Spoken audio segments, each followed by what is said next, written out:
دوستوں 5 عوامل ایسے ہیں جو ایک بچے کی گروتھ میں ایک مکمل شخصیت بنانے میں اہم کردار ادا کر سکتے ہیں۔ یہ میرا موضوع اور میں ہی منتخب سوری۔ اس وقت میں آپ کو ایک ایسا پوائنٹ بلکہ ایسے عوامل بتاؤں گا جس سے آپ کے بچے کے اندر، آپ چاہے باپ ہوں، آپ چاہے ماں ہوں، آپ چاہے ٹیچر ہوں، آپ چاہے کسی ایسے ادارے میں جہاں بچوں کی تربیت کی جاتی ہے اس کے آپ ذمہ دار ہوں، وہاں پر یہ 5 عوامل بہت اہم ہیں۔ آپ یقین جانیے ان 5 عوامل کو اگر ذہن میں رکھیں گے تو میں سمجھتا ہوں کہ بچے کی ایک مکمل شخصیت بنے گی۔ تو دوستوں یہ بہت اہم موضوع ہے، اس ویڈیو کو پورا دیکھیں اور اس سے آپ ہی نہیں بہت بڑی تعداد میں لوگ اس ویڈیو سے مستفید ہو سکتے ہیں۔ چینل کو سبسکرائب کریں، بیل آئیکن کا بٹن دبائیں تاکہ اس طرح کی ایجوکیشن کے حوالے سے، اسکول کے حوالے سے ویڈیوز آپ تک ملتی رہا کی۔ ہم کرتے یہ ہیں کہ ہم بعض پہلو کو بڑا زور دیتے ہیں، خیال کرتے ہیں، لیکن بعض پہلو مس ہو جاتے ہیں، بعض عناصر مس ہو جاتے ہیں جس سے بچے کی ایک شخصیت مکمل نہیں بنتی۔ بعض دفعہ ہم اس کے بچے کی کچھ ذہانت کی طرف توجہ دے رہے ہوتے ہیں، بعض دفعہ ہم اس کی جو ہے نا وہ بہت ہی ذہین بنانے کی کوشش کر رہے ہیں، اس کے پڑھائی کی طرف لگا دیتے ہیں اور سمجھتے ہیں کہ بس وہ اچھے نمبر لے لے اور اچھے نمبروں سے کامیاب ہو جائیں اور وہ جو ہے بہترین پڑھنے والا ہو، تو یہ بچہ جو ہے سمجھتے ہیں کہ ہم یہ کامیاب بچہ ہوگا اور یہ بچہ فیوچر میں ایک اچھی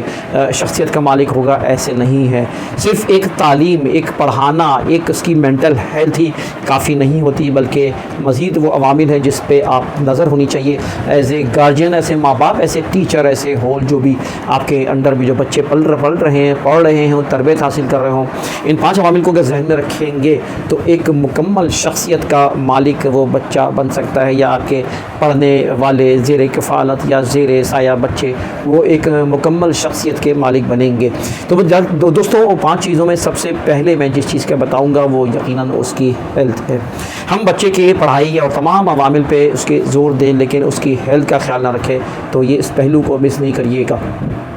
اگر آپ کے بچے میں تمام چیزوں کی آپ کو میں نے پڑھائی کے معاملے میں، دیگر معاملے میں، لیکن بچے کی اگر صحت اچھی نہیں ہوگی تو وہ فیوچر کیسے وہ کیسے جو ہے مقابلہ کرے گا بہت سے آگے ٹارگیٹس کو، بہت سے اس کے اوپر جو مسائل کا شکار ہوتا ہے بچہ آگے چل کے، اس کو کس طرح فیس کرے گا جیسے جیسے آگے حالات کو سامنے اس کے پیش آئیں گے۔ جب وہ بچہ بڑا ہوگا پھر وہ کالج یونیورسٹیز میں جائے گا، پھر وہ انٹرویوز دے گا، پھر وہ جو ہے وہ جاب کرے گا یا بزنس کرے گا، تو اس کی صحت سب سے اہم ہے۔ صحت ہے تو سب کچھ ہے، تو بچے کی اس چیز میں سب سے پہلے میں جس چیز کا نام لوں گا تربیت میں اس کی ہیلتھ ہے۔ تو بچے کی تمام اچھی پڑھائی سب کے ساتھ چیزوں کے ساتھ آپ کو بچے کی ہیلتھ کا خیال رکھنا ہے۔ اس کے صحت کے لیے کون سی چیزیں وہ کھانے پینے کا قابل ہونے چاہیے، وہ کون سی چیزیں ہیں جس میں اس کے غذا کا خیال رکھنا ہے، اس کے نیند کا خیال رکھنا ہے، اس کے جو ہے نا کھیل کود کا خیال رکھنا ہے۔ میں خود اسکول چلاتا ہوں تو میں دیکھتا ہوں کہ ہمارے بعض والدین آتے ہیں اور کہتے ہیں کہ میرا بچہ جو ہے وہ یہ پرابلم ہے، تو میں پوچھتا ہوں کہ بچے کو یعنی مثال کے طور پہ اس کے اندر کانفیڈنس نہیں ہے، مثال کے طور پہ وہ جو ہے نا بات چیت نہیں کرتا، وہ انٹریکشنز نہیں کرتا، تو میں ان سے پوچھتا ہوں کہ آپ اس کو کھیلنے، یا کوئی اس کو غصہ بہت آتا ہے تو میں پوچھتا ہوں کہ آپ تمام چیزوں کے ساتھ ساتھ اس کے آپ اسپورٹس کا خیال رکھتے ہیں، شام کو کھیلنے کا موقع دیتے ہیں، کہیں جانے آنے کا موقع دیتے ہیں، تو وہ کہتے ہیں کہ نہیں، تو میں پھر ان کو توجہ دلاتا ہوں۔ میری خود بچی اس وقت ماشاء اللہ جو ہے ایک بیٹی ہے وہ ڈاکٹر بن چکی ہے اور وہ ایک اسکول میں پڑھتی تھی، اچھا اسکول ہے وہ، اس میں اس کو کہا گیا کہ مجھے بلایا گیا کہ ہمیں والدین کو بلایا گیا کہ آپ آئیں، بچے کے ماشاءاللہ پڑھنے میں ذہین، فرسٹ پوزیشن آنا، اچھے نمبر لینا۔ پھر بھی کیوں بلایا؟ جب گئے تو اس نے کہا کہ اس بچی کے اندر آپ اسپورٹس کی ایک رغبت پیدا کریں، اس کی صحت کو بہتر کریں، تو لہٰذا انہوں نے اسکول میں بھی اسپورٹس کا انتظام کیا اور ہمیں بھی کہا اور ہم نے بھی گھر میں بھی اس کے کھیل کود کا انتظام کیا جو ہم کر سکتے تھے، اور یقیناً وہ اس طرف توجہ دینا چاہتے تھے کہ وہ مکمل شخصیت کے لیے اس کی صحت ضروری ہے۔ تو یاد رکھیے کہ بچے کی تمام چیزوں میں آپ کی صحت سب سے پہلے ہے اور بچہ صحت مند ہوگا۔ ایک بچہ جو کہ جس کی نیند پوری نہیں ہوتی ہے تو پڑھائی اور تمام معاملے میں وہ بہتر نہیں ہو سکتا، اس کی غذا، اس کی وغیرہ وغیرہ۔ دوسری چیز جو ہے وہ میں اس کو لیتا ہوں مینٹل ہیلتھ۔ تو مینٹل ہیلتھ بھی بچے کے لیے بہت ضروری ہے۔ اس مینٹل ہیلتھ کے لیے آپ کو بچے کی ذہنی تربیت کو کس طرح کیا چیزیں ہیں آپ کو کرنی ہے یہ سب آپ جانتے ہیں، لیکن مختصر سنی میں کہہ سکتا ہوں کہ مثال کے طور پہ آپ بچے کی ذہنی گروتھ کے لحاظ سے آپ اس کو بڑے لٹریچر پڑھوائیں، کتابیں پڑھوائیں، اسکول میں پڑھوائیں، جہاں بھی پڑھوائیں، گھر میں بھی اس کو مختلف طریقہ کار اختیار کریں۔ مثال کے طور پہ اس کی ذہانت کو امپروو کرنے کے لیے آپ اس سے سوالات کر سکتے ہیں، سوالات کے جوابات دے سکتے ہیں، اس کے لیے سوال چھوڑ سکتے ہیں۔ ایک بچہ جو کھیلنے کودنے میں کھلونا دے دیں اور اس کو کہیں کہ بھائی کس طرح یہ جوڑے گا فلاں فلاں، اسی طرح اس کے اندر کہتے ہیں نا کہ کیا کیوں کیسے۔ میں اپنے بچوں کو جب لے کے جاتا تھا، گاڑیاں بیٹھے ہوتے تھے چھوٹے سے جب، تو میں پوچھتا تھا کہ یہ فلاں جو بورڈ نظر آ رہا ہے اس بورڈ کے اوپر یہ جملہ کیوں لکھا گیا ہے، یہ جو ایڈورٹیزمنٹ کے لیے یہ تصویر دکھائی ہے بچے کو الٹا دکھایا ہے، کیوں دکھایا گیا ہے، وغیرہ وغیرہ۔ تو بچوں کے اندر کیوریوسٹی پیدا ہوتی تھی کہ وہ چیزوں کو تلاش کرتے تھے کہ میں مختلف سوالات ڈالتا تھا، چھوڑتا تھا ان کے لیے، اور اس سے جو ہے بچوں کے سوچنے کی صلاحیت بڑھتی ہے۔ تو بچوں کے اندر سوالات چھوڑیں، ان کو جوابات کا موقع دیں، اور جوابات اگر وہ بات کر رہے ہیں تو ان کو کنڈیم نہ کریں، اگر وہ سوال کر رہے ہیں تو ٹیچر کے حیثیت سے یا ماں کی حیثیت سے آپ ان کے سوالات کو کنڈیم نہ کریں، اس سے ان کی ذہنی صلاحیت بڑھے گی۔ تو کئی طریقے ہو سکتے ہیں، مقصد اس وقت اتنی بات بھی نہیں کہہ سکتا، لیکن دوسری چیز جو ہے وہ اس کی ذہن کی صلاحیت کو آپ نے بڑھانا ہے۔ اسی طرح آپ نے ظاہر ہے کہ ایک تیسری اہم چیز اس کے ایموشنل گروتھ ہے، بیسیکلی اس کے جذبات ہیں جس کا آپ نے خیال رکھنا ہے۔ ایک بچہ سب چیزیں جانتا ہے کرتا ہے، لیکن اس کے ایموشنز پہ اس کو قابو نہیں ہے، اس کے جذبات پہ اس پہ قابو نہیں ہے۔ تو وہ کیوں نہیں ہے، کس لیے نہیں ہے؟ کل وہ آگے اسٹریس میں کام کرے گا، کل وہ کسی اور پرابلم میں آ جائے گا، کسی کرائسس کو کس طرح اس نے فیس کرنا ہے۔ تو لہٰذا آپ بچے کے احساسات کو سمجھیں، اس کے احساسات کے ساتھ اپنے احساسات کو ملائیں، ان کے دل میں کیا بات ہے، اس کے ذہن بچے کے ذہن کیا بات ہے، بچہ کیا سوچ رہا ہے، بچہ کیا کہنا چاہ رہا ہے، بچہ جو ہے کن چیزوں کا تقاضا کر رہا ہے، آپ کو پتہ ہونا چاہیے۔ تو مقصد یہ ہے کہ احساسات اور جذبات کا بچے کا خیال رکھنا ہے۔ اس کے احساسات اور جذبات کو آپ اگر کل کر دیں اور ختم کر دیں اور یہ سمجھیں کہ بچہ شخصیت کا مالک بنے گا، تو یہ بات پوری نہیں ہو سکتی۔ لہٰذا ایموشنز کا بہت خیال رکھنا ہے۔ تو تیسری چیز جو اس کی تربیت اور شخصیت کو بنانے میں کردار ادا کرے گی، وہ دراصل اس کے ایموشنز ہیں۔ ایموشنز ظاہر ہے کہ بچے کے ایموشنز کو سمجھنے کے لیے آپ ٹریننگس لیں، آپ سمجھیں کہ بچے کے ایموشنز کس طرح سمجھ سکتے ہیں، کیا کر سکتے ہیں۔ تیسری چیز جو ہے میں جو کہنا چاہ رہا ہوں، دراصل بیسیکلی انٹریکشنز ہیں، جیسے آپ جو ہے نا سوشل بچے کو کرنا ہے۔ بچے کے اندر جو ہے وہ ظاہر ہے کہ وہ اس نے فیملیز کے ساتھ رہنا ہے، اس نے جو ہے نا وہ اپنی کمیونٹیز کے ساتھ رہنا ہے، اس نے دوستوں کے ساتھ رہنا ہے۔ آگے جو ہے نا ماں باپ ہمیشہ کے لیے سہارا نہیں بنتے ہیں، اسکول ہمیشہ کے سہارا نہیں بنے گا، تو آگے آنے والے چیلنجز ہیں، آگے آنے والے جو اس کو مقابلے ہیں اس میں حصہ لینا ہے، تو اس کے اندر سوشل ایکٹیویٹیز میں ڈالیں، اس کی سوشل ہیلتھ کا خیال رکھیں، اس کے اندر جو ہے نا انٹرپرسنل اسکلز ڈیولپ کریں۔ اب اس کے لیے آپ بعض میں دیکھتا ہوں کہ والدین اپنے بچوں کو اس لیے کاٹ کے رکھتے ہیں، اس لیے دور رکھتے ہیں کہ وہ بچہ جو ہے نا معاشرے میں بگڑ جائے گا،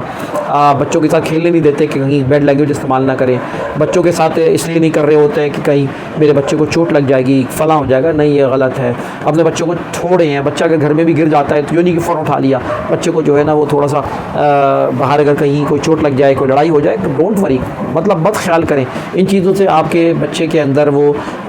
گروتھ نہیں پیدا ہوگی، نہ ہیلتھ کے معاملے میں، نہ مینٹل کے ہیلتھ معاملے میں۔ تو سوشل کی طرف بھی آپ نے کہیں بچے کو سوشل بھی ہونا چاہیے۔ بچوں میں سوشل جا کے ہوتے ہیں، اگر بچوں کو بچے سے نکال دیا جائے، بچوں کو بچوں میں رہنے نہ دیے جائے، ایک ٹیچر یا ماں اگر یہ خیال کرے کہ میرے بچہ اسکول میں جاتا ہے، کلاس میں جاتا ہے تو شرارت کر رہے ہیں، لڑکے لڑ رہے ہیں، آپس میں بچے لڑ رہے ہیں، تو ہونے دیں بھائی، بچے تو بچے ہیں، یہ شرارت بھی کریں گے، بچوں کو شرارت کرنے کا موقع دیں۔ اچھا ہے، بچے شرارتی ہوتے ہیں تو اچھی بات ہے، اس میں کوئی بری بات نہیں ہے۔ بچے اگر اپنے کھیلنے کودنے میں اگر لگے ہوئے ہیں اور ایکٹیویٹیز کر رہے ہیں تو یہ ان کا مقصد کہنے کا یہ ہے کہ چوتھی چیز جو ہے وہ اس کا جو خیال رکھنا ہے آپ نے، وہ اس کی سوشل ایکٹیویٹیز ہیں، سوشل گروتھ ہے، سوشل ہیلتھ کہہ لیں، اس کا آپ نے خیال رکھنا ہے۔ اور پانچویں اور آخری چیز وہ یہ ہے کہ اس کی جو ہے نا روحانی چیزوں کا خیال رکھنا ہے، اس کی اسپریچول ہیلتھ کا خیال رکھنا ہے۔ آپ یقین جانیے آج امریکہ میں بڑے بڑے واقعات آپ دیکھتے ہیں کہ بچہ نکلتا ہے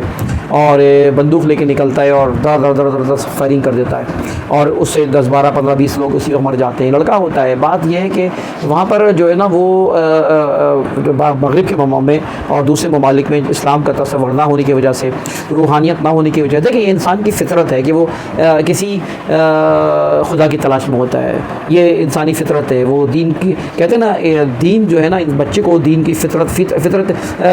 اسلام کی فطرت پر پیدا کیا گیا ہے، دین فطرت پہ بچہ پیدا ہوتا ہے، لہٰذا ہم اس کو ادھر ادھر کر دیتے ہیں، پھر وہ مسائل پیدا ہوتے ہیں۔ جاپان میں آج بڑی تعداد میں خودکشیاں ہو جاتی ہیں، جنگلوں میں آپ جاتے ہیں تو کئی لاشیں مل رہی ہوتی ہیں، اس لیے کہ they don't know who is God, اور وہ خدا کے تصور ان کے اندر نہیں ہے، دین کا تصور نہیں ہے۔ تو جہاں دین کا تصور نہیں ہوتا، جہاں اسلام کا تصور نہ ہو، جہاں کوئی بھی مذہب کا تصور نہ ہو، تو وہاں وہ روحانیت نہیں ہوتی۔ اس روحانیت کی کمی کی وجہ سے جرائم پیدا ہوتے ہیں، اس روحانیت کی وجہ سے جو ہے نا ڈپریشن پیدا ہوتے ہیں، اس روحانیت کی کمی کی وجہ سے جو ہے وہ کئی جو ہے نا بیماریوں کا شکار ہو جاتے ہیں، نفسیاتی بیماریاں پیدا ہو جاتی ہیں۔ تو لہٰذا بچے کے اندر ایک روحانی میں سب سے بہترین دین مذہب اسلام ہے۔ اسلام کے ماحول کو بھی لے کر آئے، بچوں کے اسکول ہے تو آپ کا وہاں پہ اسلامی ماحول کریٹ کریں، بچوں کے ٹیچروں کے اندر تربیت دیں، اسلامی لٹریچر پڑھوائیں ان کو، اسلامک انٹیگریشنز پیدا کریں اپنی تعلیم میں، اپنی کتابوں کے اندر، اپنے لیکچرز کے اندر، اپنے ٹیچرز کے اندر اسلام کے چیزوں کو بڑھائیں۔ اس سے یہ ہوگا کہ بچے کے اندر خوف خدا پیدا ہوگا، بچہ خود جو ہے نا غلط کاموں سے رکے گا۔ اس سے یہ ہوگا کہ بچے کے اندر، کیونکہ انسان کے اندر نیچرلی ایک لگن ہوتی ہے کسی اچھے کام کرنے کے لیے، اور اس کا ضمیر اس کو خود مجبور کرتا ہے اچھے کام کرو، اس کا ضمیر خود کیا چاہتا ہے کہ برے کام نہ کرے۔ تو لہٰذا آپ نے اس کی اسپریچول گروتھ کا خیال رکھنا ہے۔ اور میں نے بتایا کہ آپ دیکھیں کہ بہت سے لوگ ڈپریشن کا شکار بڑی عمر میں ہو جاتے ہیں، لیکن جو لوگ دین کا کام کر رہے ہوتے ہیں، جو کہ دین سے وابستہ ہوتے ہیں یا کسی اور مصروفیت میں لگ جاتے ہیں، تو پھر وہ ڈپریشن کے شکار نہیں ہوتے۔ تو لہٰذا یہ بڑے اہم عنصر ہے، اس کا آپ خیال رکھیں۔ تو کہنے کا مقصد یہ 5 عوامل ہے جس کا آپ نے خیال رکھنا ہے۔ اگر یہ 5 عوامل آپ کے ذہن میں ہوگا تو آپ کا بچہ ایک مکمل شخصیت کا مالک بنے گا۔ آپ ماں کے حصے سے دیکھیں، باپ کے حصے سے دیکھیں، اساتذہ کے حصے سے دیکھیں، یا اسکول کے مالکان کے حصے سے دیکھیں، کسی بھی ادارے کے حصے سے یہ آپ ذہن میں رکھیں کہ بچے کے اندر یہ 5 عوامل بہت ضروری ہے۔ آپ کے ذہن میں 5 عوامل ہوں گے تو آپ اسی طرح اس کو لے کے چلیں گے، کسی چیز کو مس نہیں کریں گے، بچہ ایک مکمل اور بہتر شخصیت کا مالک بنے گا۔ انتخاب سودی کو اجازت دیجیے، ویڈیو کو لائک کریں، کامنٹ کریں، اور چینل کو سبسکرائب نہیں کیا تو چینل کو سبسکرائب ضرور کریں۔ اجازت دیجیے، اللہ حافظ۔